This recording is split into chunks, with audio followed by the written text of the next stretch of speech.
Hello everyone, मैं हूँ रेखा, आपकी physics mentor class 12th physics. हम यहाँ पर कर रहे हैं chapter number 1 electric charges and fields.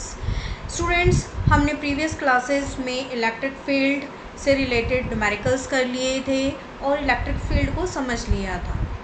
आज हम करेंगे अपना नेक्स्ट टॉपिक से रिलेटेड न्यूमेरिकल, जो कि हमारे पास लास्ट क्लास में कवर हो गया था। That was electric field due to a point charges and multiple charges. हम यहाँ पर आज करने वाले हैं एक न्यूमेरिकल उससे रिलेटेड, और फिर आगे का कंटेंट प्रोसीड करेंगे। सो स्टूडेंट, लास्ट क्लास में हमने किया था electric field due to a point charge. Electric field due to a point charge से हमने रिजल्ट डिराइव किया था that electric field E is equals to K Q upon R square होती है। इसी इलेक्ट्रिक फील्ड का हम यूज़ करने वाले हैं अपने न्यूमेरिकल में। तो सबसे पहले हम आ जाते हैं अपने क्वेश्चन पे। क्वेश्चन हमारे पास क्या है, देखिए ज़रा ध्यान से। ये एनसीईआरटी का क्वेश्चन है। एनसीईआरटी के क्वेश्चंस जितने हो सकते हैं उतने मैं यहाँ पर कवर कराऊंगी। आप लोगों को अगर एनसीईआरटी के सीबीएसई के सिलेबस में से कोई भी अगर दूसरा क्वेश्चन पूछना है तो आप मेरे साथ कमेंट बॉक्स में लिख के क्वेश्चन पूछ सकते हैं और अपनी क्वेरी को रिजॉल्व करा सकते हैं। सो मैं यहाँ पर लिख रही हूँ स्टेटमेंट क्वेश्चन की, that two point charges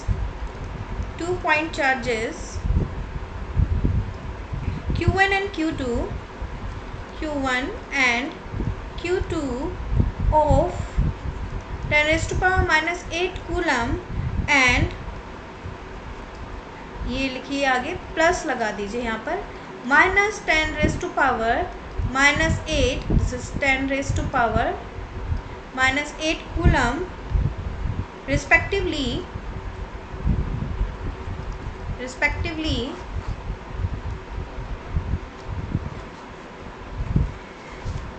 are placed 0.1 meter apart. Are placed 0.1 meter apart. Calculate the electric field at point. Calculate the electric field at point A, B and C. A, B and C. इसका diagram हमारे पास given है question में ही। Diagram है हमारे पास, यहाँ बना देती हूँ मैं डायग्राम। ये आपके पास एक ट्रायंगल हो गई है, राइट। यहाँ पर आपके पास पॉइंट A है, this one is A and this one is, यहाँ पर डॉटेड लाइन से इसको एक्सटेंड करती हूँ, यहाँ पर हमारे पास है पॉइंट चार्ज B, राइट। और यहाँ पर हमारे पास दे रखा है point C, this one is point C, right. अब इसने क्या कहा है क्वेश्चन में, देखिए क्वेश्चन में गिवन है 2 point charges Q1 and Q2 of 10 raised to power minus 8 coulomb and minus 10 raised to power minus 8 coulomb respectively are placed 0.1 meter apart। यानी कि A और B ये दोनों पॉइंट हैं जो कि कितने मीटर से सेपरेटेड हैं, 0.1 मीटर से सेपरेटेड हैं। 0.1 मीटर से ये B और A दोनों के बीच का जो डिस्टेंस है ये आपके पास कितना दे रखा है, 0.1 मीटर दे रखा है। तो अगर आप यहाँ से लगाएं, यहाँ से लेकर आपके पास इस A पॉइंट तक के बीच का जो डिस्टेंस होगा वो 0.1 डिवाइडेड बाय 2 यानी कि 0.05 मीटर होगा। सिमिलरली इतना ही इस तरफ होगा, 0.05 मीटर, राइट। यहाँ पे अगर आपके पास प्लस 10 कूलम का चार्ज है तो इलेक्ट्रिक फील्ड आपके पास क्या होगी, रेडिली आउटवर्ड। इलेक्ट्रिक फील्ड की डायरेक्शन क्या होगी, रेडिली आउटवर्ड। और यहाँ पर आपके पास क्या है, माइनस चार्ज गिवन है, तो इलेक्ट्रिक फील्ड क्या होगी, इलेक्ट्रिक फील्ड होगी यहाँ पर रेडिली इनवर्ड। रेडिली इनवर्ड कहाँ से, ए से इस पॉइंट चार्ज की तरफ आ रही है, रेडिली इनवर्ड इस तरीके से दिखाएंगे। क्यों, पॉइंट 10⁻⁻8 कूलम की तरफ आ रही है electric field this side, right. तो हमारे पास यहाँ पर आप देखिए इस पॉइंट से लेकर इस पॉइंट तक के बीच में भी इलेक्ट्रिक फील्ड की डायरेक्शन हम देखते हैं। अब इलेक्ट्रिक फील्ड जब ए से इस पॉइंट पे आ रही है तो सी से भी क्या होगी, इस पॉइंट पर आएगी। तो यहाँ पर इलेक्ट्रिक फील्ड का मैग्नीट्यूड जो है वो क्या हो गया है, मान लेते हैं ये इलेक्ट्रिक फील्ड का मैग्नीट्यूड हो गया 2 किस लिए लिया है हमने, इस सेकेंड चार्ज के लिए, इस सेकेंड Q2 चार्ज के लिए, राइट। और आपके पास जो है यहाँ पर इस पॉइंट से C पॉइंट की तरफ देखिए, यहाँ से आपके पास C कैसा चार्ज है, पॉजिटिव चार्ज है। पॉजिटिव चार्ज क्या डिनोट करता है, readily outward electric field denote करता है, रेडिली आउटवर्ड इलेक्ट्रिक फील्ड। ये हो गई आपके पास radially outward electric field E1, right, radially outward electric field E1। So E1 इस डायरेक्शन में है, E2 इस डायरेक्शन में है, इन दोनों का जो रिजल्टेंट है वो आपका कहाँ आ गया है, ये आ गया है, राइट। अब आपको पता है ये पूरा एंगल आपके पास क्या हो जाएगा, ये 60 + 60 कितना हो गया हमारे पास, टोटल 120 डिग्री का एंगल जो है ये यहाँ से कवर हो रहा है। कितना एंगल कवर हो रहा है, 120 डिग्री का एंगल कवर हो रहा है, राइट।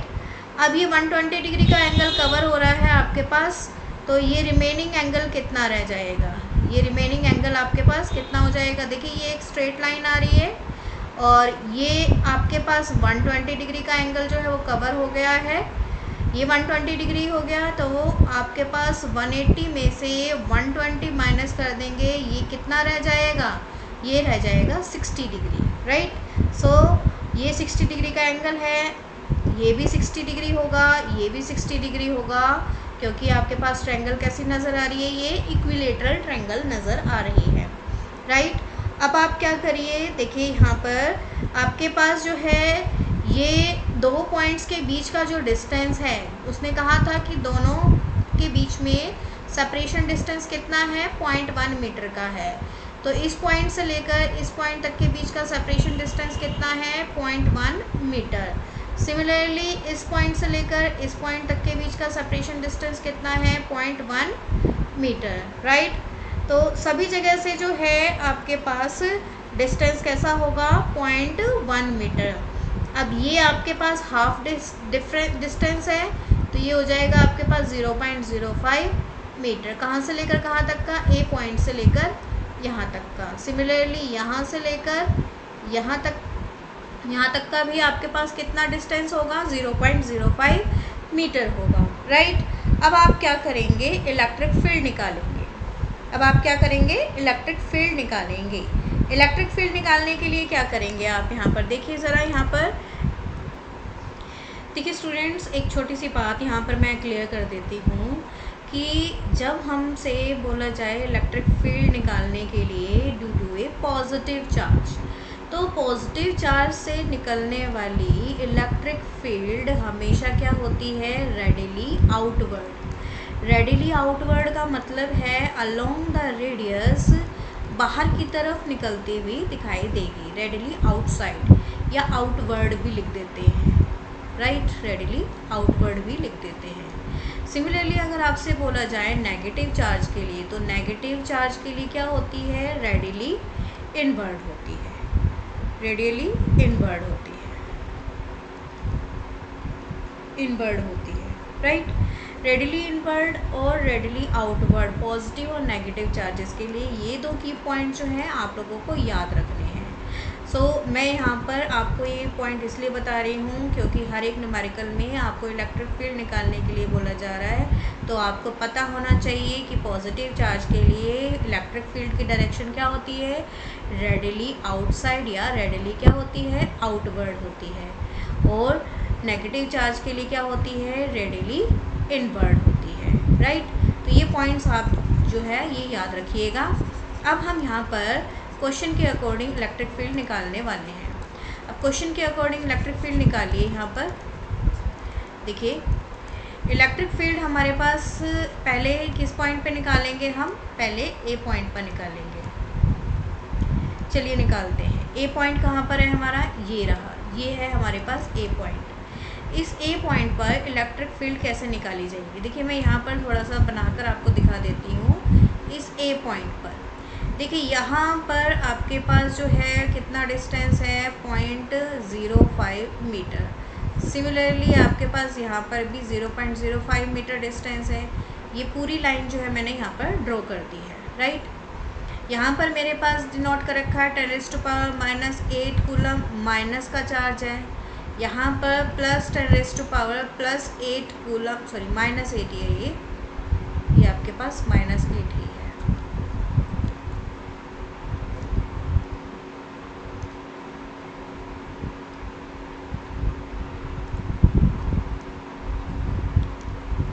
ठीक है, ये -8 कूलम है।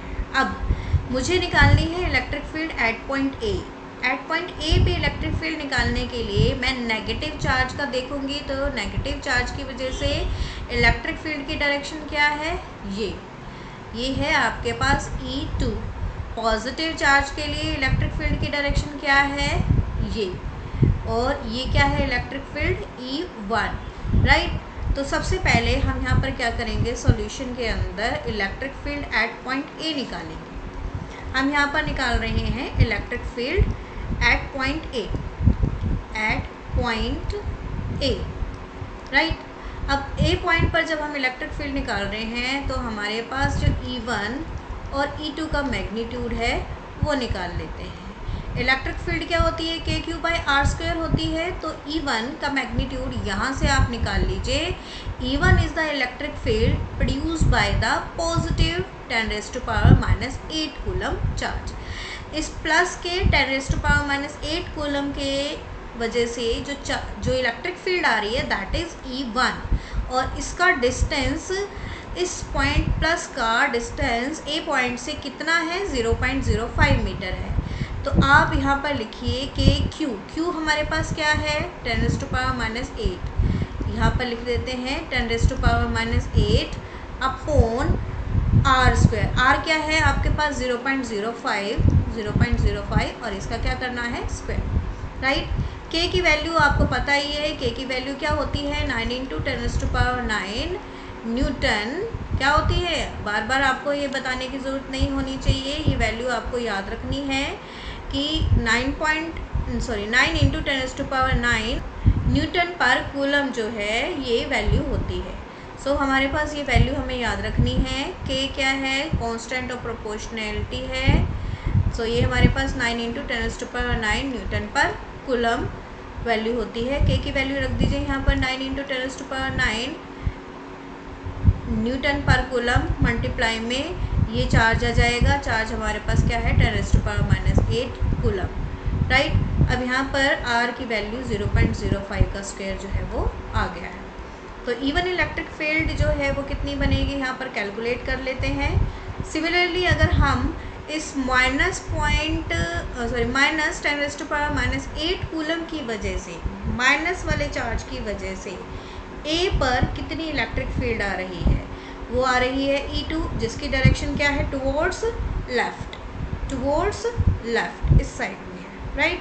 सो आप यहाँ पर लिखिए K × Q का मैग्नीट्यूड क्या है, वही है 10⁻⁸ कूलम। यहाँ पर प्लस माइनस साइन नहीं देख रहे हैं, क्यों, क्योंकि हमारे पास मैग्नीट्यूड बोली जा रही है। आप इसको ऐसे भी लिख सकते हैं, प्लस माइनस लिखने की ज़रूरत नहीं है क्योंकि हम बात कर रहे हैं मैग्नीट्यूड की। तो ये हो गया 10⁻⁸ डिवाइडेड बाय 0.05 का होल स्क्वायर, राइट। अब आप इसको सोल्व कर लीजिए। ये हो गया, अगेन K की वैल्यू रखेंगे 9 × 10⁻⁹ इंटू 10⁻⁻8 अपॉन 0.05 का होल स्क्वायर, राइट। सॉल्व करेंगे इसको सॉल्व करिए। देखिए यहाँ पर मैं आपके लिए कर देती हूँ 9 × 10⁻9 में से 8 गया 1 अपॉन 0.05 का स्क्वायर। अब इसको सॉल्व करेंगे तो कितना बनेगा, देखिए 0.05 इंटू 0.05 इसको मल्टीप्लाई कर लीजिए, ये क्या बनेगा आपके पास 5/100 इंटू 5/100 दैट इज़ 25 अपॉन में 1 2 3 4 ज़ीरोज़, यानी कि ये लिखा जाएगा 0.0025, राइट। पॉइंट के बाद 4 डिजिट होने चाहिए, तो ये हमारे पास आ जाएगा 0.0025, राइट। इसको क्या लिख सकते हैं 9 इंटू 10 की पावर 1 को, 9 इंटू 10 की पावर 1 को 90 भी लिख सकते हैं। इसको हम पावर्स में ही लिख लेते हैं पहले। ये देखिए 25 अपॉन में 10⁻⁴ बन जाना चाहिए नीचे, तो ये अपॉन में 10⁻⁴ है, तो ये यहाँ पर आपके पास अपॉन वाला फैक्टर जो है कहाँ चला जाएगा, ऊपर, ठीक है। 25 अपॉन 10,000 जो नीचे यहाँ टर्म बनी हुई है, इसी को ही मैं लिख सकती हूँ 10⁻⁴, और क्योंकि ये डिवाइड में है, 25 के डिवाइड में है, तो ये 25 अपॉन में जो फैक्टर आएगा, यहाँ जो फैक्टर नीचे आना चाहिए, ये फैक्टर जो है कहाँ चला जाएगा, ऊपर, राइट। तो अब मेरे पास यहाँ पर इसको फर्दर मैं सोल्व करूँगी तो कितना बनेगा, देखिए यहाँ पर कितना बनेगा,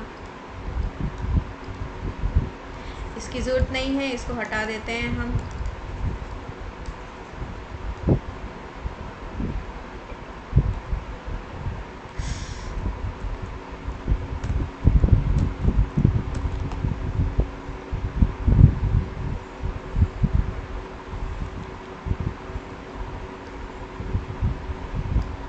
देखिए हम यहाँ पर कर रहे थे, ये आपके पास 9 इंटू 10⁻⁹ इंटू 10 की पावर -8 था।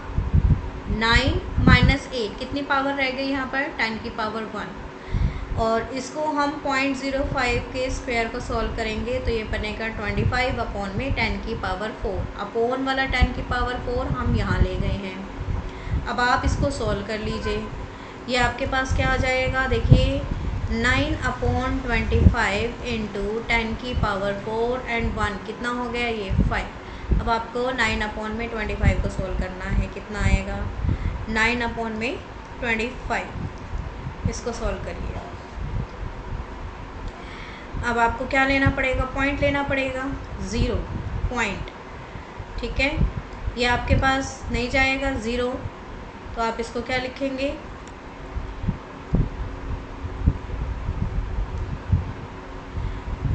ये 90 हो गया, 25 2 50 और 25 3 आपके पास क्या हो जाता है, 25 3 75 होता है।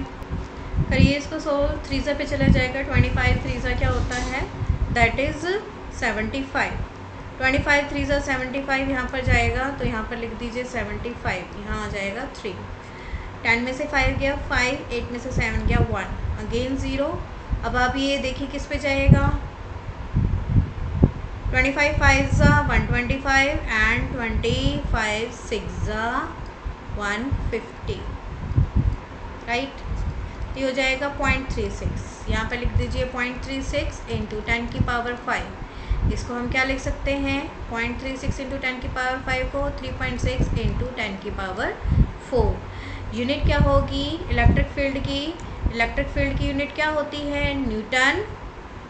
इलेक्ट्रिक फील्ड की यूनिट क्या होती है आपके पास, E = F/Q0 था ना, न्यूटन पर कूलम्ब होगी, ठीक है। इलेक्ट्रिक फील्ड की जो SI यूनिट है वो क्या होगी, न्यूटन पर कूलम्ब होगी, राइट।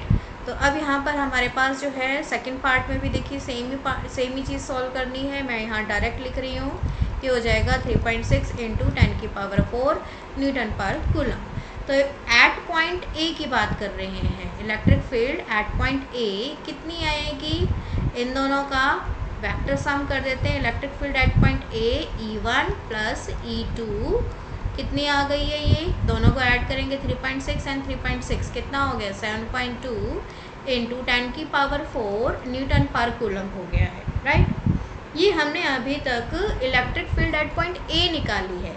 अभी हमसे क्वेश्चन में और क्या पूछ रहा है, बी पर भी निकालनी है हमें और सी पर भी निकालनी है। 1 बाय 1 निकालते हैं हम। सबसे पहले हम क्या करेंगे, electric field at point B निकालते हैं, ठीक है। Electric field at point B निकालने के लिए हम बी के ऊपर इलेक्ट्रिक फील्ड क्या क्या दे रखी है वो निकालते हैं पहले। अब आप निकाल लीजिए electric field at point B. इस बी पॉइंट पर आपको क्या निकालनी है, इलेक्ट्रिक फील्ड निकालनी है। अब देखिए यहाँ पर इसको मैं फिर से यहाँ पे नीचे ड्रॉ कर देती हूँ आप लोगों के लिए। ये हो गया आपका बी पॉइंट। इसमें हमारे पास जो है देखिए प्लस चार्ज की वजह से इलेक्ट्रिक फील्ड कैसी जानी चाहिए, रेडिली आउटवर्ड। तो ये रेडिली आउटवर्ड जा रही है, तो ये हो गई हमारे पास E1, राइट। सिमिलरली जो आपके पास सेकेंड चार्ज है -10⁻⁻8 कूलम, इसकी वजह से इलेक्ट्रिक फील्ड क्या होनी चाहिए, रेडिली इनवर्ड होनी चाहिए। रेडिली इनवर्ड होगी, इसका मतलब है इसकी भी डायरेक्शन कहाँ होगी, इस तरफ होगी। ये भी क्या है, E2। देखिए दोनों सेम डायरेक्शन में है, तो इसका मतलब जो हमारे पास नेट इलेक्ट्रिक फील्ड आएगी या फिर total electric field at point ए आएगी, वो क्या होगी, E1 माइनस E2 होगी। E1 माइनस क्या होगी, E2 होगी, राइट। तो अब यहाँ पर हमारे पास E1 minus E2 B point पर आने वाली इलेक्ट्रिक फील्ड का मैग्नीट्यूड दे देगा, राइट। तो चलिए निकालते हैं यहाँ पर EB electric field at point B. यहाँ पर लिखते हैं electric field at point B. Electric field at point B निकालने वाले हैं। आप पहले क्या निकालिए, E1 इलेक्ट्रिक फील्ड निकालिए। फॉर्मूला क्या होता है, KQ/R² होता है। K की वैल्यू 9 × 10⁻⁹ हो गई है, मल्टीप्लाई में Q क्या है आपके पास, प्लस 10⁻⁻8 कूलम है, 10⁻⁻8 लिख दीजिए, डिवाइडेड बाय R। देखिए इस पॉइंट के बीच में प्लस 10⁻⁻8 कूलम के बीच में और इस बी पॉइंट के बीच का डिस्टेंस कितना है, ये रहा 0.05 मीटर। लिख दीजिए 0.05 मीटर का होल स्क्वायर, राइट। इसको सॉल्व करेंगे हम। सिमिलरली जब हम E2 निकालेंगे, KQ/R² हमारे पास फॉर्मूला होता है। K की वैल्यू 9 × 10⁻9 इंटू Q की वैल्यू क्या होगी, देखिए ये है हमारे पास E2 के लिए Q की वैल्यू दैट इज़ 10⁻⁻8 कूलम। मैं फिर बोल रही हूँ आपको कि यहाँ पर हम क्या निकाल रहे हैं, मैग्नीट्यूड निकाल रहे हैं, इसलिए प्लस या माइनस का साइन हम नहीं लगाएंगे, प्लस या माइनस का साइन हम नहीं लगाएंगे। तो अब यहाँ पर देखिए इस पॉइंट का यहाँ से लेकर यहाँ तक के बीच का डिस्टेंस बी से लेकर इस -10⁻⁻8 कूलम तक के बीच का डिस्टेंस कितना है, 0.05 प्लस 0.05 प्लस 0.05 कितना हो गया, ये 0.15। ठीक है भाई, 5 और 5 3 टाइम्स आ गया ना, 0.05 इंटू सॉरी प्लस 0.05 3 टाइम्स है ये, 3 टाइम्स है तो तीनों क्या हो गए, ऐड हो गए हैं, और ये ऐड होने के बाद 0.15 का होल स्क्वायर बन जाएंगे। ठीक है, अब इसको सॉल्व करते हैं। यहाँ पर हमने सॉल्व किया, ये ऊपर आपके पास 9 × 10⁻1 बनेगा। अगेन 0.05 को सॉल्व करेंगे तो ये क्या हो जाएगा, ये हो जाएगा हमारे पास 25/10⁻4। 10⁻4 का पावर ऊपर चला गया है।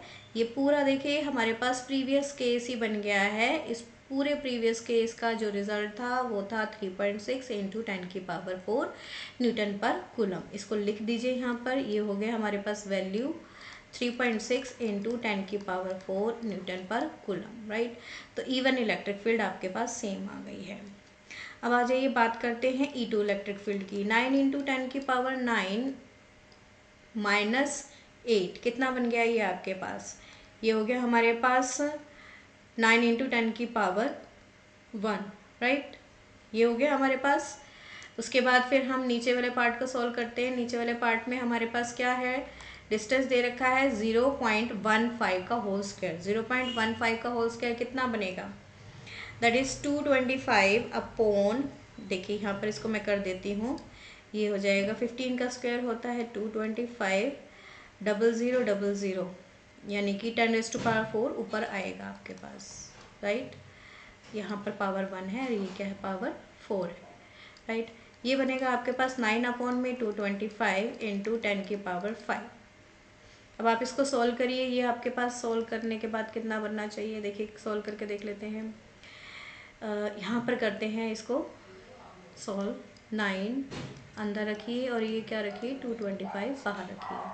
अब देखिए यहाँ पर हमारे पास पॉइंट लग जाएगा, पहले तो 0 नहीं जाएगा, 0 900 के आसपास देखिए। अब 225 का देखिए कितने पे है जा सकता है।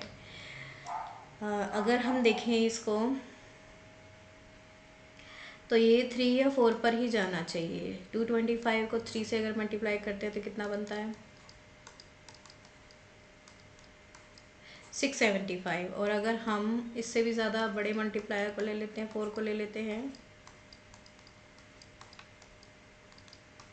900 आ गया। देखिए डायरेक्ट आ गया है हमारे पास 4 पर 900।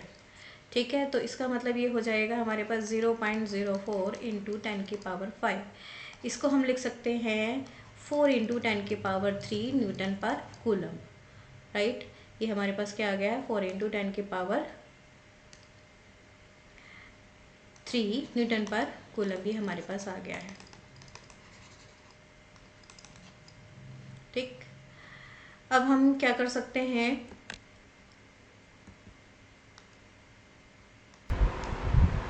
तो देखिए स्टूडेंट यहाँ पर आपने E1 का मैग्नीट्यूड भी निकाल लिया है और E2 का मैग्नीट्यूड भी निकाल लिया है।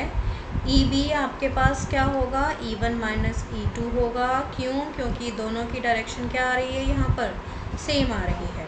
तो अब आप total electric field at point B जो है वो निकाल लीजिए।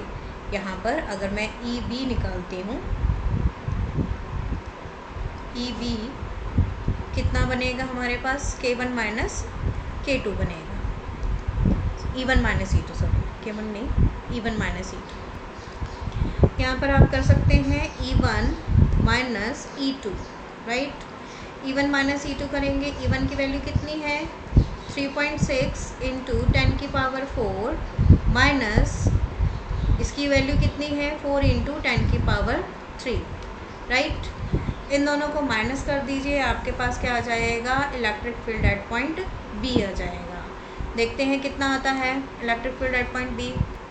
अब देखिए यहाँ पर एक पॉइंट को समझिएगा कि आपके पास जो है यहाँ पर ये चीज़ माइनस करने की बजाय, अब यहाँ पर देखिए मैं एक पॉइंट आपको क्लियर करने वाली हूँ, इसको देखिएगा।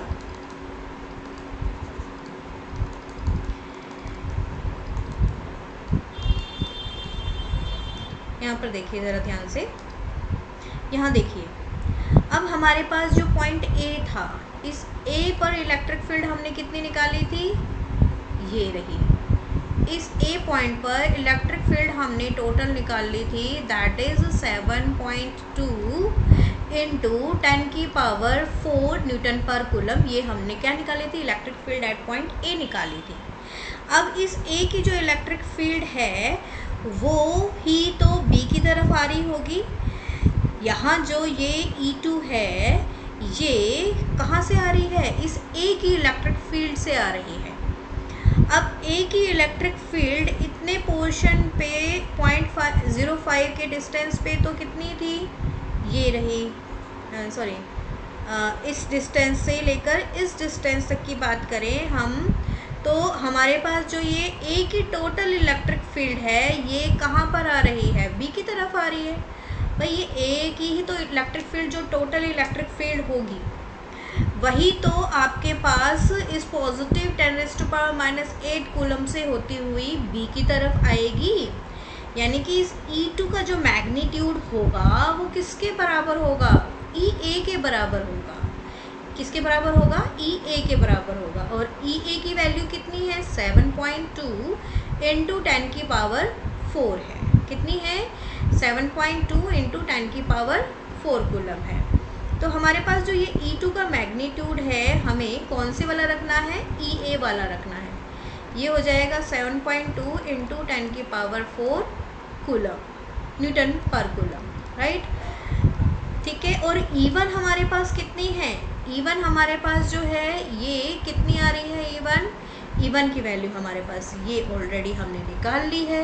ये क्या है 3.6 इंटू 10 की पावर 4। राइट, तो हमारे पास ये पूरी वैल्यू कितनी बनी 3.6 माइनस 7.2, ये कितनी बन जाएगी आपके पास, सॉल्व करेंगे हम इसे तो ये हमारे पास कितनी बनेगी,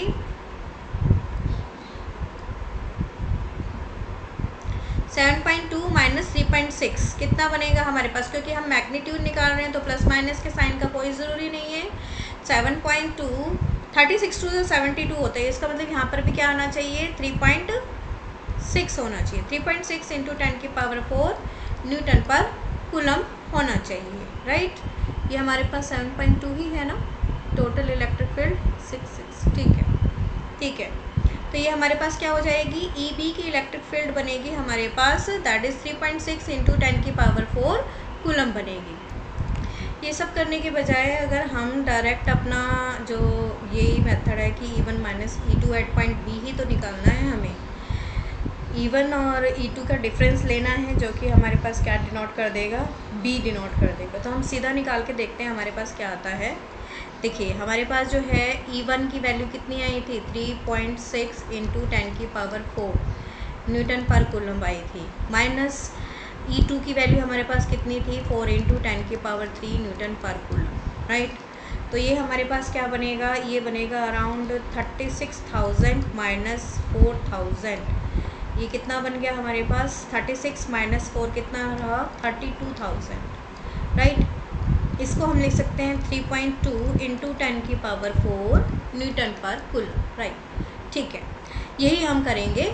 देखिए यहाँ पर हमारे पास ई बी का जो मैग्नीट्यूड है, हमने इस प्रीवियस स्टेप को छोड़ दीजिए, ये सीधा यहाँ से इस स्टेप को करने की ज़रूरत नहीं है। यहाँ पर सीधा हम बी पॉइंट पर ही निकाल कर देखेंगे।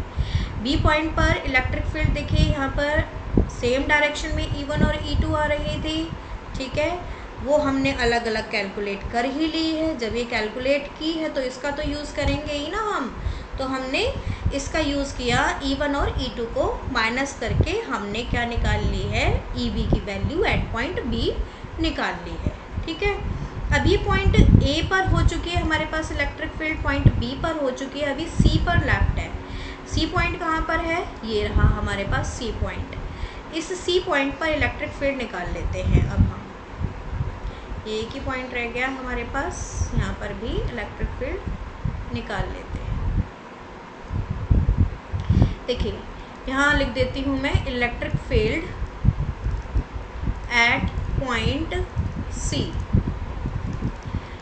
क्वेश्चन थोड़ा लॉन्ग हो गया है, बट प्लीज़ अपना यहाँ पर ध्यान से स्टेप को समझना ज़रूरी है। क्वेश्चन बहुत इम्पोर्टेंट है, एनसीईआरटी का क्वेश्चन है। एनसीईआरटी जो आपके पास है वो डिट्टो फॉलो होती है सीबीएसई के एग्ज़ाम में। अगर आप एनसीईआरटी के मैक्सिमम क्वेश्चन को सॉल्व कर लेते हैं तो इसका मतलब आप किसी भी न्यूमेरिकल प्रॉब्लम को सॉल्व कर पाएंगे। इसीलिए आपको मैं यहाँ पर एनसीईआरटी के ही एग्जाम्पल देकर समझा रही हूँ, राइट। अब हम करते हैं अपने पास यहाँ पर सी पॉइंट पर आने वाली इलेक्ट्रिक फील्ड। देखिए सी पॉइंट पर आने वाली electric field, resultant electric field की डायरेक्शन क्या है, ये है।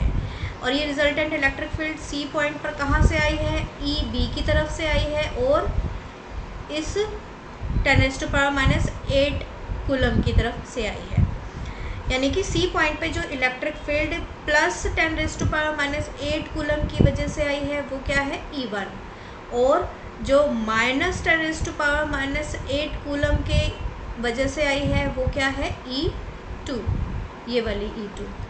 अब ये E1 और E2 की डायरेक्शन क्या है, टुवर्ड्स राइट, और रिजल्टेंट इलेक्ट्रिक फील्ड की भी डायरेक्शन क्या है, टुवर्ड्स राइट। तो हमारे पास ये आपको दिखाई दे रहा होगा, यहाँ से हम क्या फॉलो करेंगे, यहाँ से हम triangle law of vector addition follow करेंगे। कौन सा लॉ फॉलो करेंगे, क्लास 11th में आपने पढ़ा है triangle law of vector addition क्या होता है। तो यहाँ पर हमारे पास वही लगेगा, electric field at point C is equals to E1 square plus E2 square plus twice of E1 E2 cos theta. E1 और E2 के बीच का जो एंगल है थीटा, वो कितना है, थीटा है हमारे पास 120 डिग्री का, ये वाला एंगल। ये देखिए यहाँ पर कितना कवर हो रहा है, ये 60 और ये 60, कितना हो गया टोटल 120 डिग्री। तो ये हो जाएगा 120 डिग्री, ठीक है।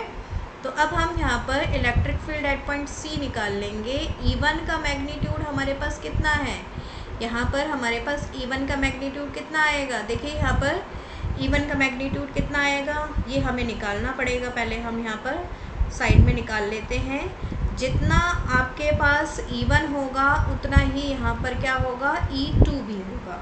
ठीक है, जितना E1 होगा उतना ही क्या होगा, E2 भी होगा। फॉर्मूला क्या होता है, KQ/R² होता है, राइट। KQ/R² में K की वैल्यू क्या होती है, 9 × 10⁹ और Q हमारे पास क्या है, देखिए Q हमारे पास क्या है, 10⁻⁻8 कूलम। तो यहाँ पर लिख देते हैं 10⁻⁻8 डिवाइडेड बाय R क्या है, R है हमारे पास 0.1 मीटर, R है हमारे पास 0.1 मीटर का स्क्वायर, राइट।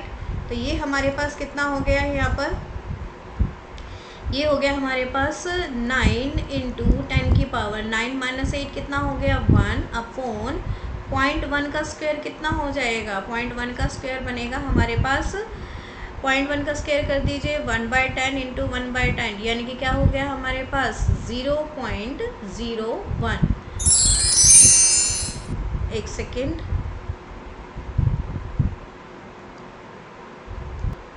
देखिए यहाँ पर क्या हो गया है, आपके पास 10⁻1 ऊपर रह गया है, नीचे कितना बनेगा 1/100 यानी कि 0.01 बनेगा ये, राइट। या सिंपली इसको लिख सकते हैं 9 × 10⁻1 अपॉन 1/100 लिखना है ना, यहाँ पे 1/100, 100 का मतलब हो गया 10⁻2, ये ऊपर चला जाएगा, ये बन जाएगा 9 × 10⁻1 मल्टीप्लाई में 10⁻2 और नीचे क्या रह जाएगा 1। ठीक है, इसको फर्दर सोल्व करेंगे, क्या बनेगा ये 9 × 10⁻3, ये आपके पास क्या हो जाएगा, E1 और E2 का मैग्नीट्यूड न्यूटन पर कूलम। अब E1 और E2 की वैल्यू सेम है तो यहाँ पर पुट कर देते हैं। E1 की वैल्यू क्या होगी, 9 × 10⁻3 का होल स्क्वायर प्लस 9 × 3 आना चाहिए यहाँ पर, दिस इज़ 3, इसका whole square plus twice of 9 × 10⁻3 multiply में 9 × 10⁻3, राइट। और कोस 120 डिग्री की वैल्यू क्या होती है, कोस 120 डिग्री की वैल्यू होती है -1/2,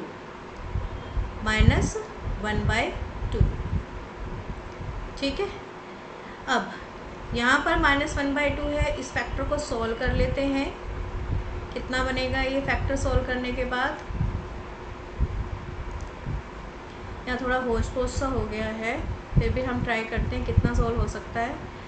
9 9 81 मल्टीप्लाई में 10⁻3 का स्क्वायर कितना हो गया 6 प्लस 81 × 10⁻6 प्लस ये 2 और ये 2 कैंसिल हो जाएगा, ये 9 9 81 × 10⁻3 एंड 10⁻3 कितना हो गया ये 10⁻6, राइट। तो अब इसके बाद मैं रिमेनिंग पार्ट जो है मैं यहाँ पर कर देती हूँ, मेरे पास यहीं पे स्पेस अवेलेबल है, तो ये वाला पार्ट जो है मैं थोड़ा सा रब कर देती हूँ।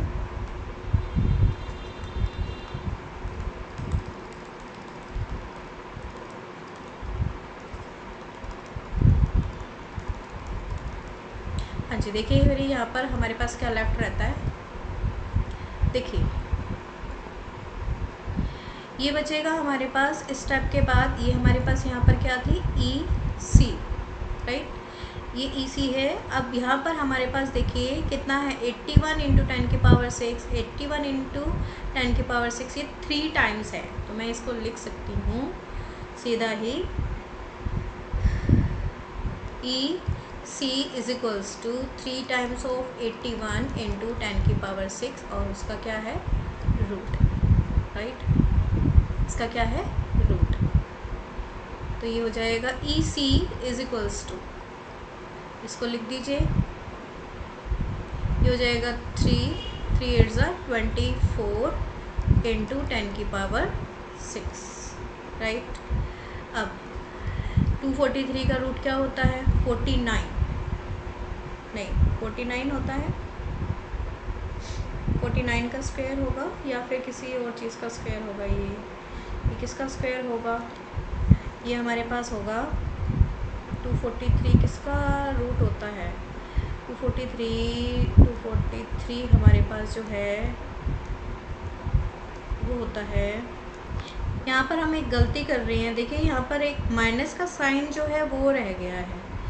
हमने 2 से तो 2 को कैंसिल कर दिया, तो ये आपके पास फैक्टर माइनस में था, तो यहाँ पर साइन क्या आना चाहिए, माइनस का आना चाहिए। इसको मैं क्लियर कट जो है यहाँ पर दिखा देती हूँ ताकि आपको दिक्कत ना हो समझने में। यहाँ पर साइन कौन सा आना है, माइनस का आना है, ये ठीक है। तो लगा देते हैं माइनस का साइन, राइट, दोनों जगह पर, राइट। अब देखिए यहाँ पर ये प्लस का 81 इंटू 10 की पावर -6 है, और ये माइनस का 81 इंटू 10 की पावर -6 है, दोनों कैंसिल हो जाएंगे। तो अब यहाँ पर हमारे पास जो है सिर्फ क्या बचेगा, 81 इंटू 10 की पावर 6 का रूट बचेगा, ठीक है। यहाँ पर भी इसको हम आसानी से सॉल्व कर पाएंगे, ठीक है। चलिए ये हो गया हमारे पास ये, ठीक। अभी आसानी से हो जाएगा सॉल्व। यहाँ पर हमारे पास इसको हम क्या लिख सकते हैं, 9 का स्क्वायर इंटू 10 की पावर 3 का स्क्वायर का रूट, या फिर आप कर दीजिए इसको 9 इंटू 10 की पावर 3 सारे का होल स्क्वायर और इसका रूट, राइट। स्क्वायर से रूट आसानी से कैंसिल हो गया, आपके पास जो है वो फाइनल, मैं यहाँ पर अपना कैमरे का ऑप्शन हटा देती हूँ ना, लुक हियर, यहाँ पर आपके पास क्या बचेगा, ई सी इज इक्वल्स टू बचेगा 9 इंटू 10 की पावर 3 न्यूटन पर कूलम। ये आ गई है आपके पास final electric field at point C also, right. ये आपके पास electric field at point C हो गई है, ये आपके पास electric field at point A हो गई है, और यहाँ पर हमारे पास जो है electric field at point B, ये रही, ठीक है। देखिए कितना बड़ा क्वेश्चन है हमारे पास। अगर यहाँ पर मुझे इस क्वेश्चन को सॉल्व करके दिखाने में आपको इतना टाइम लग रहा है, तो आप देखिए, आप इसे खुद सॉल्व करेंगे तो आपको कितना टाइम लग सकता है। हो सकता है कम भी लगे, बट मुझे यहाँ पर क्योंकि आपको एक्सप्लेन भी करना पड़ा, एक एक पॉइंट जो है वो समझाना था, तो ये इस वजह से इसमें ज़्यादा टाइम जो है वो लग गया। पर practice makes a person perfect. अगर आप थोड़ी कोशिश करेंगे, लगातार कोशिश करेंगे, तो इस क्वेश्चन को आसानी से अटैम्प्ट कर पाएंगे। वैसे इसमें लॉजिक क्या हो रहा है, वो लॉजिक मैंने आपको स्टेप बाय स्टेप बता दिया है। अगर आप वही लॉजिक लगाएंगे तो आपको इस क्वेश्चन को करने में कोई दिक्कत नहीं आने वाली है, राइट। तो अगर आप इस क्वेश्चन का स्क्रीनशॉट ले लेते हैं तो वेल एंड गुड। बहुत ही इम्पॉर्टेंट क्वेश्चन है, बहुत ज़्यादा आपका कैलकुलेटिव पार्ट भी है इसमें। सो प्लीज़ इसका एक स्क्रीनशॉट ले लीजिए, या फिर आप कहीं नोट डाउन करके रख लीजिए, ताकि आपको अगर आगे दिक्कत आती है तो फिर उसका आप यहाँ से रिकॉल कर सकें, राइट। सो ये आपके पास बहुत ही इम्पॉर्टेंट क्वेश्चन था। इस क्वेश्चन का मैंने आपको सॉल्यूशन जो है वो दे दिया। आप इसका क्या ले लीजिएगा, एक स्क्रीनशॉट लेके रख लीजिए, ठीक है। देखिए स्टूडेंट्स, हम यहाँ पर बहुत मेहनत से वीडियो बना रहे हैं, आप लोगों के लिए एक एक चीज़ को एक्सप्लेन भी कर रहे हैं, और आप लोगों के लिए नई नई वीडियोस नए नए टॉपिक के साथ लेके आ रहे हैं। तो एक पर्सनल आपका खुद का भी फ़र्ज़ बनता है कि आप लोग जो वीडियो देख रहे हैं उसका फ़ीडबैक मुझे देते रहें। अगर आपको चैनल की वीडियोस पसंद आ रही हैं तो प्लीज़ मेरे चैनल को लाइक, शेयर और सब्सक्राइब ज़रूर करें, और कमेंट बॉक्स में मुझे लिखकर बताएं कि आप लोगों को टॉपिक्स में कोई दिक्कत तो नहीं आ रही है, और अगर आ रही है तो आप अपनी क्वेरीज़ जो हैं वो मुझे भेज सकते हैं। मैं नेक्स्ट क्लास में कोशिश करूँगी कि मैं और ज़्यादा अच्छा और आपके लिए रेलेवेंट कंटेंट ढूंढ कर ला सकूँ। सो बेटर है कि आप लोग जो है कम से कम इतना सपोर्ट जो है मुझे करते रहें, ताकि मैं आप लोगों के लिए ऐसे ही फ्री वीडियोस और लेके आती रहूँ, और आप लोगों की क्लासेस यहाँ पर कंटिन्यू हो सके, राइट। चलिए स्टूडेंट्स, अब हम आगे का कंटेंट जो है वो करते हैं। हमारे पास जो है ये क्वेश्चन आपका कंप्लीट हो गया है। अब हम करेंगे next topic, that is continuous charge distribution. continuous charge distribution is our next topic.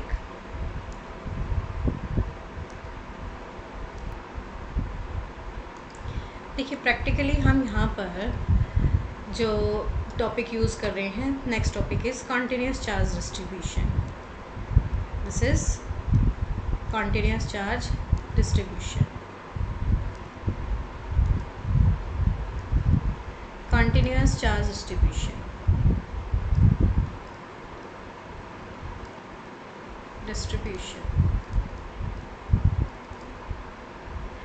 Continuous charge distribution क्या होता है? देखिए समझिए पहले इसको, कंटिन्यूस चार्ज डिस्ट्रीब्यूशन क्या होता है। देखिए कंटिन्यूस चार्ज डिस्ट्रीब्यूशन की बात हम तब करते हैं जब, देखिए हम बात करते हैं कंटिन्यूस चार्ज डिस्ट्रीब्यूशन को कैसे हम समझेंगे। देखिए कंटिन्यूस चार्ज डिस्ट्रीब्यूशन का मतलब है कि हम डिस्ट्रीब्यूशन ऑफ चार्ज देखेंगे ओवर ए पर्टिकुलर रीजन। किसी एक पर्टिकुलर रीजन में जो चार्ज है वो कॉन्टिन्यूसली स्प्रेड है। यहाँ पर हम बेसिकली कर क्या रहे हैं, यहाँ पर हम ऐसे चार्जेस ले रहे हैं जिनका मैग्नीट्यूड जो है वो एक सिंगल इलेक्ट्रॉन से क्या होगा, ज़्यादा होगा। जिनकी मैग्नीट्यूड एक सिंगल इलेक्ट्रॉन की मैग्नीट्यूड से ज़्यादा होगी। इलेक्ट्रॉन की मैग्नीट्यूड कितनी होती है? 1.6 × 10⁻⁻19 कूलम होती है। और यहाँ पर हम एक पर्टिकुलर रीजन या पर्टिकुलर एरिया में जितने भी चार्जेस स्प्रेड हैं उन चार्जेस की जो मैग्नीट्यूड कंसीडर कर रहे हैं वो मैग्नीट्यूड क्या होगी, more than the magnitude of electron होगी। तो इसीलिए हम यहाँ पर चार्ज का जो क्वांटम नेचर है, क्वांटम नेचर का मतलब है बहुत ही स्मॉल नेचर जो है वो नेग्लेक्ट करेंगे, वो कंसीडर ना करके हम सिंपली बोल रहे हैं कि एक पर्टिकुलर एरिया में चार्ज जो है वो पूरी तरीके से स्प्रेड है, पूरी तरीके से स्प्रेड है। इसीलिए इसको हम बोल रहे हैं कॉन्टिन्यूस चार्ज डिस्ट्रीब्यूशन। मीन्स ये हर एक पॉइंट पर इक्वल मैग्नीट्यूड से एक पर्टिकुलर एरिया में क्या है, स्प्रेड है। ठीक है, तो ये हमारे पास क्या है, 3 तरीके की होती है। सबसे पहले हम बात करेंगे वॉल्यूम चार्ज डिस्ट्रीब्यूशन।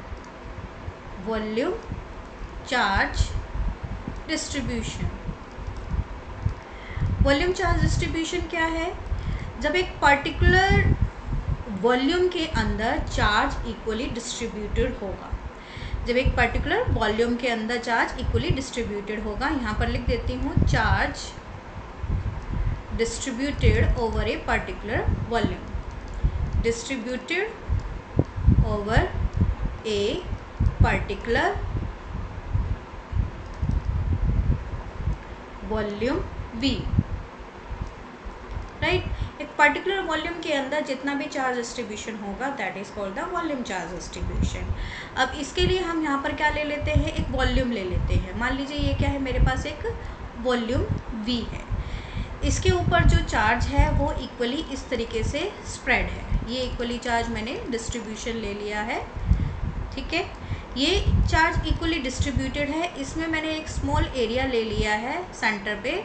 ये जो स्मॉल एरिया है इसकी वजह से एक पर्टिकुलर डिस्टेंस r पे पर्टिकुलर डिस्टेंस मेंटेन है सेंटर से। यहाँ इस पॉइंट का, let us suppose this is point P, इस पे चार्ज रखा हुआ है एक Q0 टेस्ट चार्ज। इस स्मॉल वॉल्यूम की वजह से, ये क्या है, एक स्मॉल वॉल्यूम है सेंटर पे। इस स्मॉल वॉल्यूम की वजह से पॉइंट P पर रखे हुए Q0 टेस्ट चार्ज पर कितना फोर्स लगेगा, कितना फोर्स लगेगा। देखिए फोर्स निकालने के लिए हम क्या करेंगे, देखिए सबसे पहले हम करेंगे कंसीडर कि इस पूरी वॉल्यूम की डेंसिटी कितनी है। लेट अस सपोज डेंसिटी क्या है, लेट डेंसिटी कितनी है, रो है, राइट। डेंसिटी रो है और हमारे पास जो है इस स्मॉल वॉल्यूम की वजह से जो यहाँ पर चार्ज है वो भी क्या है, स्मॉल है। चार्ज कैसा है, स्मॉल dQ0 है, ठीक है। चार्ज कैसा है, स्मॉल चार्ज dQ0 है, ठीक है। तो अब हमारे पास जो है डेंसिटी निकालने का फॉर्मूला क्या होता है, डेंसिटी का फॉर्मूला होता है मास पर यूनिट वॉल्यूम। बट हमारे पास यहाँ पर मास की जगह क्या डिस्ट्रीब्यूटेड है, चार्ज डिस्ट्रीब्यूटेड है, ठीक है। तो चार्ज डिस्ट्रीब्यूटेड है तो डेंसिटी का फॉर्मूला क्या हो जाएगा, डेंसिटी का फॉर्मूला हो जाएगा charge D Q naught upon में volume V, small charge distributed है ओवर ए स्मॉल वॉल्यूम। भाई इस पर्टिकुलर वॉल्यूम में, जो कि एक स्मॉल वॉल्यूम है, इस पर्टिकुलर वॉल्यूम के ऊपर एक स्मॉल चार्ज होगा और पूरी वॉल्यूम के ऊपर, इस पूरी वॉल्यूम के ऊपर क्या होगा, कंप्लीट चार्ज क्यू नॉट होगा। यही तो हम बात कर रहे हैं। तो अब यहाँ पर डेंसिटी हमारे पास हो गई है डी क्यू नॉट अपॉन में डी वी, राइट। अब यहाँ से अगर हम डी क्यू नॉट निकाल लेते हैं तो क्या हो जाएगा, ये density rho into D V, right. यहाँ से हमने क्या निकाल लिया है, small charge over a small volume in terms of density निकाल लिया है। अब हमने यहाँ पर क्या निकाला है, स्मॉल चार्ज निकाला है। अब आप आ जाइए कूलम फोर्स पे। फोर्स क्या होता है हमारे पास, एफ इज इक्वल्स टू क्या होता है, एफ इज इक्वल्स टू क्या होता है, दैट इज एफ का मैग्नीट्यूड हम कूलम्स लॉ से निकाल सकते हैं। कूलम्स लॉ क्या कहता है, F is equals to K Q one Q two upon R square, यही होता है। एफ इज इक्वल्स टू क्या होता है, K Q one Q two upon R square. मैं यहाँ लिख देती हूँ K Q one Q two upon R square होता है। अब ध्यान से देखिएगा, के हमारे पास लिख दिया हमने, क्यू वन हमारे पास जो है इसके ऊपर का चार्ज है, that is D Q naught, ठीक है। ये हमने लिख दिया डी क्यू नॉट इनटू में क्यू टू हमारे पास क्या है, complete charge, that is Q naught, right, upon are square, right. क्या हो गया, अपॉन आर स्क्वायर, ठीक है। अब आप देखिए यहाँ पर ये मेरे पास क्या है, फोर्स का मैग्नीट्यूड है। फोर्स यहाँ पर के की वैल्यू क्या होती है, के की वैल्यू होती है 1/4 एप्सिलॉन नॉट, ठीक है, क्यू नॉट और D Q naught upon are square आ गया है। अब ये मान लेती हूँ मैं इक्वेशन 1 और यहाँ पर ये मैं कंसीडर कर लेती हूँ इक्वेशन 2 हो गई है। इसे आप क्या कंसीडर करोगे, इक्वेशन 2। तो अब आप क्या करोगे, यहाँ पर इक्वेशन 1 से डी क्यू नॉट की वैल्यू क्या रख दोगे, इस इक्वेशन 2 में रख दोगे। आप यहाँ पे लिख लीजिए, पुट इक्वेशन 1 इन 2। 1 को आपने किस में रख दिया है, 2 में रख दिया है, तो आपके पास क्या आ गया है, यहाँ पर आ गया है F is equals to 1/4 epsilon naught into Q naught into D Q naught की वैल्यू कितनी है, रो डी वी है, rho D V upon are square, right. अब यहाँ पर हमारे पास जो है, हमने एक स्मॉल वॉल्यूम के ऊपर का फोर्स निकाला है, तो ये फोर्स भी कैसा होना चाहिए, स्मॉल फोर्स होना चाहिए। फोर्स कैसा होना चाहिए, ये स्मॉल फोर्स होना चाहिए। अब स्मॉल फोर्स है तो इट मीन्स इसको हम किससे डिनोट करेंगे, डी एफ से, ठीक है। अब स्मॉल फोर्स डी एफ से डिनोट किया है तो हम फुल फोर्स निकालने के लिए, यानी कि पूरे सिस्टम के ऊपर, इस पूरी वॉल्यूम के ऊपर कितना फोर्स लग रहा होगा कि ये निकालेंगे। अब फुल फोर्स निकालने के लिए हम क्या करेंगे, हम इसको इंटीग्रेट कर देंगे, on integrating the above equation number 3 ले लेते हैं, इसे हम कंसीडर कर देते हैं इक्वेशन नंबर 3, राइट। तो ऑन इंटीग्रेटिंग इक्वेशन नंबर 3 हमें क्या मिल जाएगा, फुल वॉल्यूम मिल जाएगा। इसको थोड़ा सा मैं डिवाइड कर देती हूँ 2 पार्ट्स में। यहाँ पर हमारे पास क्या है, हमने ये कर दिया, आपके पास integrate is equals to 1/4 epsilon naught into Q naught rho D V upon are square आ गया है, राइट। ये इतना पार्ट क्लियर हुआ। यहाँ पर डेरिवेटिव से इंटीग्रेशन कैंसिल हो गया। यहाँ पर हमारे पास क्या मिलेगा, फुल टोटल फोर्स मिलेगा। 1/4 एप्सिलॉन नॉट क्या है, आपके पास एक कांस्टेंट है। 1/4 एप्सिलॉन नॉट क्या है, आपके पास एक कांस्टेंट है। तो इस कांस्टेंट को आप क्या करिए, इस कांस्टेंट को आप बाहर निकाल लीजिए। बाहर निकाल लेंगे तो आपके पास क्या हो जाएगा, 1/4 एप्सिलॉन नॉट, और इस क्यू नॉट को भी आप क्या कर लीजिए, इंटीग्रेशन के साइन से बाहर निकाल लेंगे। साथ ही साथ आप क्या करो, यहाँ पर आर स्क्वायर को भी क्या ले लीजिए, बाहर ले लेते हैं, इसके मल्टीप्लाई में आर स्क्वायर भी लिख लेते हैं। ठीक है, ठीक है। और अंदर इंटीग्रेशन में क्या रह गया है, सिर्फ rho into D V, rho into D V रह गया है, राइट। अब रो इंटू डी वी रह गया है हमारे पास, तो ये आपके पास टोटल फोर्स को डिनोट कर रहा है। अब ये टोटल फोर्स हमारे पास किससे डिनोट होगा, देखिए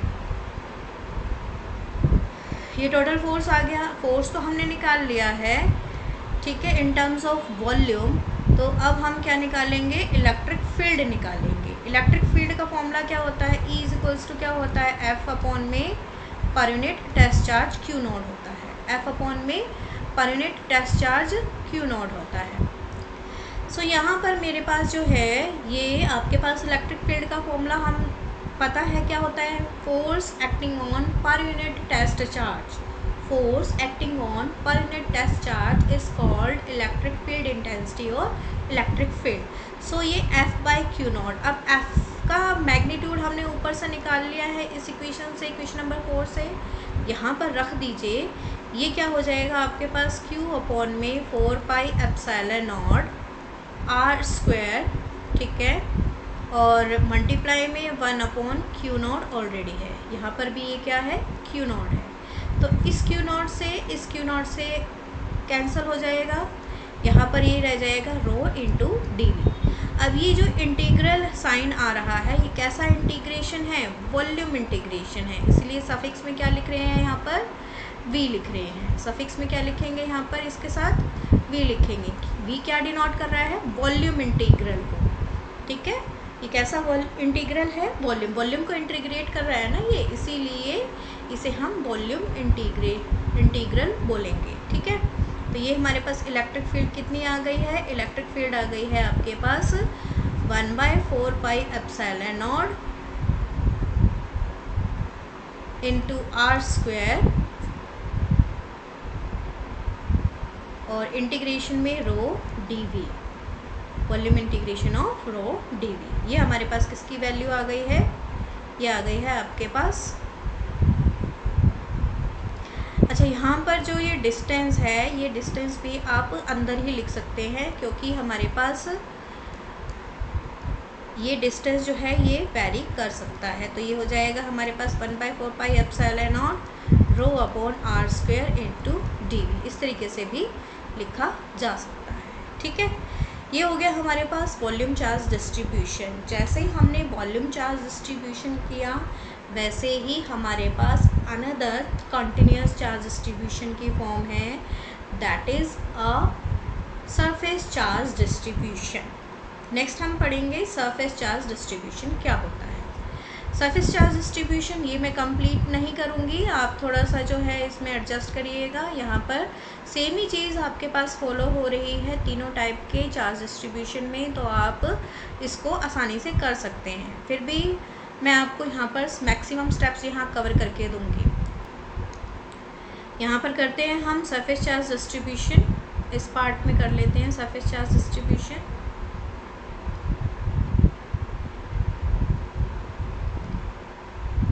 देखिए यहाँ पर हेडिंग डालेंगे surface charge distribution, surface charge distribution.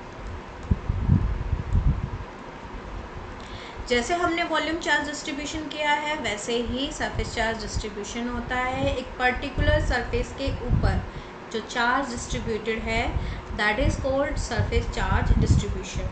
यहाँ पर लिख लेते हैं charge distributed over a surface, charge distributed over a surface. Surface हम मान लेते हैं क्या है, एस है, ठीक है। सरफेस क्या है, एस है, राइट। अब ये आपके पास सरफेस चार्ज डिस्ट्रीब्यूशन में अब आप क्या लेंगे, एक पर्टिकुलर सरफेस लेंगे। सरफेस का क्या होता है, पर्टिकुलर एरिया होता है, राइट।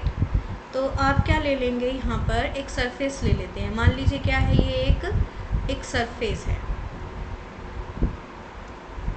ठीक है, ये एक सरफेस है, ठीक है। इस सरफेस का ये पूरी की एक सरफेस होगी, इस सरफेस के ऊपर क्या है, चार्ज इक्वली या कॉन्टिन्यूसली डिस्ट्रीब्यूटेड है।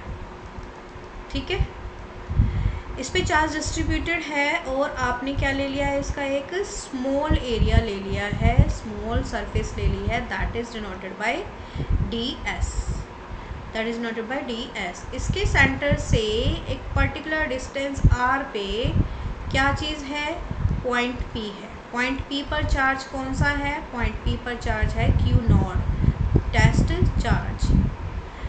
ठीक है, जैसे हमने प्रीवियस केस में लिया था, इस केस में लिया था, वैसे ही इस केस में भी एक सरफेस के ऊपर हमने क्या ले लिया है, चार्ज।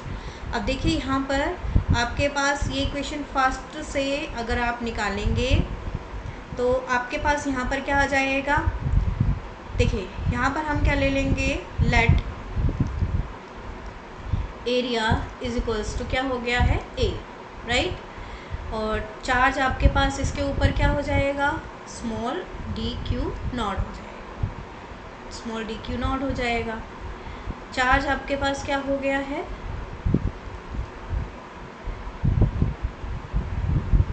डी ए ले लीजिए या डी एस ले लीजिए, मैंने यहाँ पर डी एस लिया है तो इसको मैं क्या डिनोट कर देती हूँ, सरफेस को एस से ही डिनोट कर देती हूँ। ठीक है, ठीक, तो ये मेरे पास क्या हो गया, चार्ज क्यू नॉट हो गया है। ठीक है, उसी तरीके से अब हम क्या निकालेंगे, सरफेस के ऊपर चार्ज निकालने वाले हैं। अब इसमें हमारे पास जो है रो डेंसिटी क्या था, डेंसिटी हमारे पास था वॉल्यूम चार्ज डिस्ट्रीब्यूशन, किससे डिनोट कर रहे थे हम, रो से। अब यहाँ पर क्या है, सरफेस चार्ज डिस्ट्रीब्यूशन, इसको हम डिनोट करेंगे सिग्मा से, सिग्मा से डिनोट करेंगे। तो सिग्मा क्या हो जाएगा, charge distributed over a surface, charge D Q distributed over a surface D S, charge distributed over a surface, या फिर आप क्या लिख सकते हैं, क्यू नॉट अपॉन में एस भी लिख सकते हैं। ठीक है, अब यहाँ पर हमारे पास जो है डी क्यू नॉट हम निकाल लेते हैं फर्स्ट इक्वेशन की तरह, ये हो जाएगा डी क्यू नॉट हमारे पास हो गया है sigma into D S, right.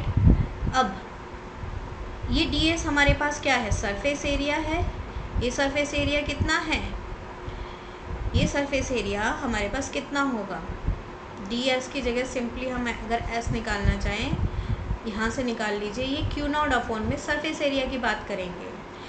ये आपके पास क्या है, एक पर्टिकुलर सरफेस है, सरफेस का एरिया निकालने का फॉर्मूला क्या होता है, दैट इज़ 4πr², तो ये हो जाएगा 4πr², राइट। तो हम यहाँ पर क्या करेंगे, यहाँ पर हम लिख सकते हैं सिग्मा इंटू 4πr², किसकी वैल्यू है, डी क्यू नॉट की वैल्यू है, सिग्मा इंटू 4πr² किसकी वैल्यू है, that is sigma into 4πr² value है आपके पास डी क्यू नॉट की। ठीक है, अब यहाँ से आपने क्या निकाल लिया है, small charge over the surface निकाल लिया है। अब स्मॉल चार्ज निकाल लिया है तो आप क्या निकालेंगे, स्मॉल फोर्स भी निकालेंगे। स्मॉल फोर्स इक्वेशन 2 को कंपेयर करके आप निकाल दीजिए, स्मॉल फोर्स कितना आएगा, यहाँ पर आ जाएगा आपके पास 1/4πε0। देखिए मैं डायरेक्ट लिख रही हूँ, इसको ही कंपेयर करना है, इक्वेशन 2 को कंपेयर करना है हमें, इस वाली इक्वेशन को। यहाँ पर आपके पास k तो एज इट इज़ रहेगा, राइट। ठीक है, आगे ये क्या होता है, k q1 q2 q naught into D Q not, D Q naught की वैल्यू हम यहाँ पर लिख देते हैं, डी क्यू नॉट अपॉन में r²। ये हमारे पास क्या बनेगा, D F is equals to 1/4πε0 into Q naught into D Q naught की वैल्यू कितनी है, sigma into 4πr², sigma into 4πr², sigma into 4πr² divided by ये क्या हो गया है हमारे पास r², राइट। ठीक है, अब यहाँ पर देखिए इस स्टेप को मैं नेक्स्ट स्लाइड में करती हूँ, यहाँ पर थोड़ा होश पोश हो रहा है, ठीक है, हम नेक्स्ट स्लाइड में करते हैं इसको। यहाँ से जो है इन चीज़ों का ध्यान रखिएगा। डी क्यू नॉट क्या है, सिग्मा इंटू डी एस, जहाँ पर डी एस क्या है 4πr²। हम ये वाली फॉर्म ही उठा लेते हैं, ये पूरा फॉर्मूला लिखने की बजाय हम सिर्फ डी एस लिखते हैं। ठीक है, इस स्टेप को यहाँ से हम हटा देते हैं, ये यहाँ पर नहीं लिख रही मैं, नेक्स्ट स्लाइड में लिखती हूँ। देखिए यहाँ पर हमारे पास क्या हो जाएगा, ये यहाँ पर आ जाते हैं हम अपने नेक्स्ट स्टेप पे। देखिए यहाँ पर हमने क्या निकालना है, f निकालना है। f निकालना है तो f निकालने के लिए क्या करेंगे, देखिए f निकालने के लिए हमने क्या किया है, 1/4πε0, ठीक है।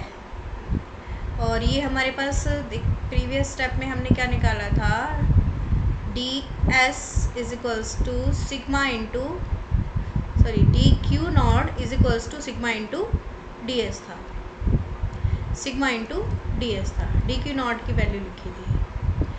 एफ क्या था, K Q1 Q2 by R square, तो Q naught into Q1 Q2 क्या है, Q नॉट और D Q naught upon are square, ये था हमारे पास। अब यहाँ पर हम इस डी क्यू नॉट की वैल्यू को उठाकर रख देते हैं, ये क्या बनेगा, F is equals to 1/4πε0 into Q naught into D Q naught की वैल्यू कितनी है, सिग्मा इंटू डी एस है अपॉन आर स्क्वायर है। ठीक है, अब यहाँ पर हमारे पास जो है ये एफ़ की वैल्यू आ गई है, हमें निकालनी है इलेक्ट्रिक फील्ड। इलेक्ट्रिक फील्ड क्या होती है, force acting on per unit test charge, that is F upon Q naught हो जाएगा। एफ अपॉन एफ की वैल्यू कितनी है, 1/4πε0 into Q naught into sigma into D S upon are square, और सारे की डिनोमिनेटर में क्या है, क्यू नॉट है। ये क्यू नॉट और ये क्यू नॉट कैंसिल हो जाएगा, हमारे पास क्या बचेगा, 1/4πε0 इंटू हमारे पास क्या बचेगा, ये सिग्मा इंटू डी एस बचेगा, राइट। ये हो गया इलेक्ट्रिक फील्ड। अब देखिए यहाँ पर हमारे पास जो है इंटीग्रेशन के टर्म में अगर निकालें, क्योंकि हमारे पास ये स्मॉल सरफेस है, फुल सरफेस निकालने के लिए, कंप्लीट सरफेस निकालने के लिए हमें क्या करना पड़ेगा, यहाँ पर इंटीग्रेशन करना पड़ेगा। तो हम यहाँ पे क्या करेंगे, ऑन इंटीग्रेशन, ये एक्चुअली क्या आई है आपके पास, स्मॉल इलेक्ट्रिक फील्ड आई है, किसकी वजह से, स्मॉल फोर्स की वजह से, डी एफ की वजह से। ठीक है, ये स्मॉल इलेक्ट्रिक फील्ड को आप कंप्लीट इलेक्ट्रिक फील्ड में कैसे निकालेंगे, इंटीग्रेशन के बाद निकालेंगे। तो integration of D E is equals to क्या हो गया, integration of 1/4πε0 sigma into D S upon are square. ये इंटीग्रल कैसा है, सरफेस इंटीग्रल है, इसीलिए सफिक्स में क्या लगाया गया है, एस लगाया गया है। डेरिवेटिव और इंटीग्रेशन कैंसिल किया, यहाँ पर क्या आ गई है आपके पास, कंप्लीट इलेक्ट्रिक फील्ड आ गई है, that is equals to 1/4πε0 into sigma D S upon are square. इसको 1/4πε0 को आप क्या करिए, बाहर कर लीजिए इंटीग्रेशन के, ये हो गया 1/4πε0 integration of sigma D S upon are square, right. ये हमारे पास क्या हो गई है, surface charge distribution, this is surface charge distribution, right.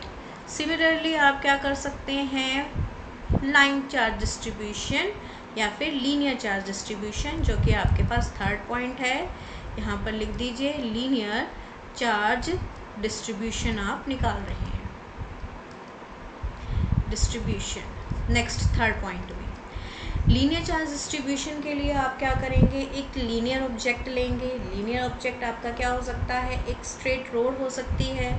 तो आपके पास यहाँ पर हम क्या कर रहे हैं, एक लीनियर चार्ज डिस्ट्रीब्यूशन के लिए एक स्ट्रेट रोड ले रहे हैं, जिसके ऊपर क्या है आपके पास पॉजिटिव चार्ज जो है वो डिस्ट्रीब्यूटेड है। ठीक है, इसके सेंटर से एक डिस्टेंस आर पे आपके पास क्या रखा हुआ है, टेस्ट चार्ज क्यू नॉट रखा हुआ है। ठीक है, सेंटर क्या है, ओ है, और उससे पॉइंट पी पर टेस्ट चार्ज क्यू नॉट रखा हुआ है, डिस्टेंस क्या है, आर है। ठीक है, और लीनियर चार्ज डिस्ट्रीब्यूशन को हम किससे डिनोट करते हैं, लैम्डा से डिनोट करते हैं। This is your lambda, right. अब लैम्डा को डिनोट कर रहे हैं, लैम्डा क्या हो जाएगा आपके पास, charge distributed over length, charge distributed over small length. यहाँ पर लिख देती हूँ charge distributed over a length, ठीक है। फुल चार्ज क्यू होगा, लेंथ क्या होगी, एल होगी। इस पूरी बॉडी की लेंथ क्या है, एल है, ठीक है।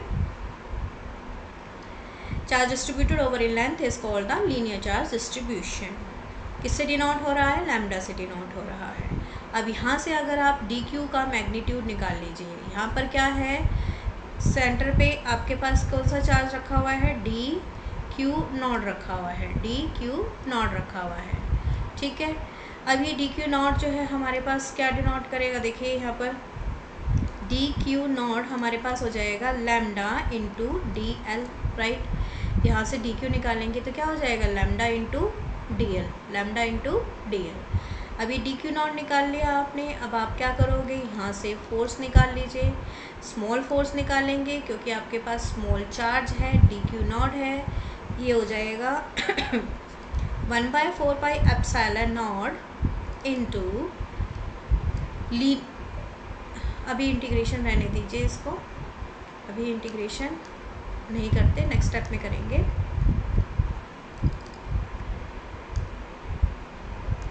यहाँ पर हम लिखेंगे दैट इज डी एफ निकाल रहे हैं ना, के Q1 Q2 upon are square होता है। Q1 क्या हो गया आपके पास, डी क्यू नॉट, Q2 क्या हो गया आपके पास, Q naught into D Q naught upon में क्या है, आर स्क्वायर है, ठीक है। डी क्यू नॉट की वैल्यू ऊपर से उठाकर यहाँ रख दीजिए, क्या बनेगा, D F is equals to 1/4πε0 multiply में Q naught into D Q naught की वैल्यू ऊपर से उठाकर लिखी आपने, lambda into D L upon are square, ठीक है। क्योंकि आपके पास स्मॉल फोर्स है over a small length element, तो अब आप क्या करोगे, इसको इंटीग्रेट कर दोगे फुल लेंथ के ऊपर फोर्स निकालने के लिए। ऑन इंटीग्रेटिंग वी गेट, क्या मिलेगा हमें, integration of D F is equals to 1/4πε0, ठीक है, integration of Q naught into D L upon are square into lambda, ठीक है। अब यहाँ से डी और इंटीग्रेशन कैंसिल हो गया, ये आपके पास क्या आ गया है, एफ आ गया है, 1/4πε0 इंटू